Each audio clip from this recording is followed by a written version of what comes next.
প্রাচীন শহর বুখারার কাছে এক নির্জন পাহাড়ে বাস করতেন শায়খ নূর।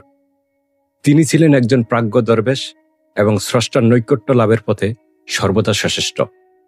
জ্ঞান ও আধ্যাত্মিক সাধনার গভীরতা সত্ত্বেও একটি প্রশ্ন তাকে নিরন্তর পীড়া দিত।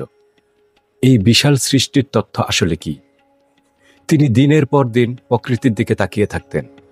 তিনি দেখতেন কিভাবে একটি ক্ষুদ্র বীজ থেকে বিশাল বৃক্ষ জন্ম নেয়, কিভাবে একটি শিশু বড় হয়ে পূর্ণাঙ্গ মানুষে পরিণত হয় এবং কিভাবে সূর্য নির্দিষ্ট নিয়মে উঠে ও অস্ত যায়।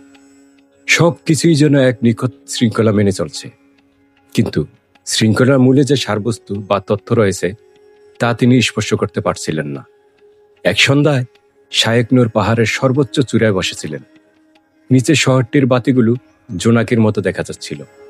তিনি গভীর ধ্যানে মগ্ন হলেন এবং আল্লাহকে উদ্দেশ্য করে প্রার্থনা করলেন, হে প্রভু, আপনি আমাকে আপনার মহিমা দেখিয়েছেন, আপনার শৃঙ্খলা দেখিয়েছেন, কিন্তু এই সৃষ্টির মূল তত্ত্বটি কি, যা সবকিছুর ভেতরে থেকেও সবকিছুর ঊর্ধ্বে? ঠিক তখনই একটি ক্ষীণ আওয়াজ তার কানে এলো।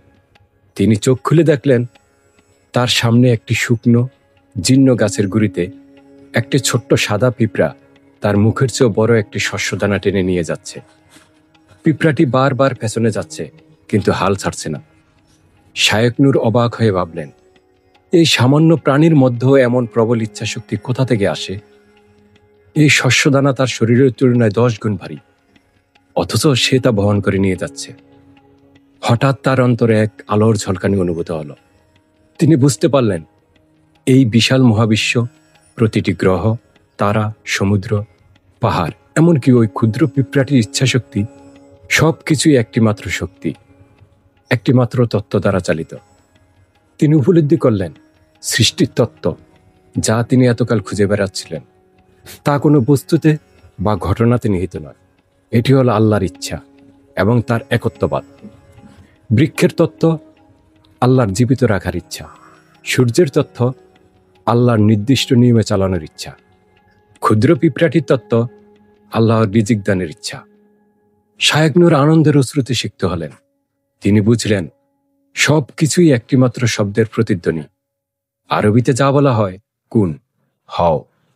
আল্লাহ যখন কিছু করার ইচ্ছা করেন তখন শুধু বলেন কুন, আর তা হয়ে যায়।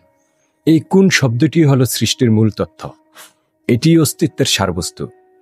তারপর থেকে শায়খ নূর আর কোনো বস্তু বা ঘটনাকে বিচ্ছিন্নভাবে দেখলেন না।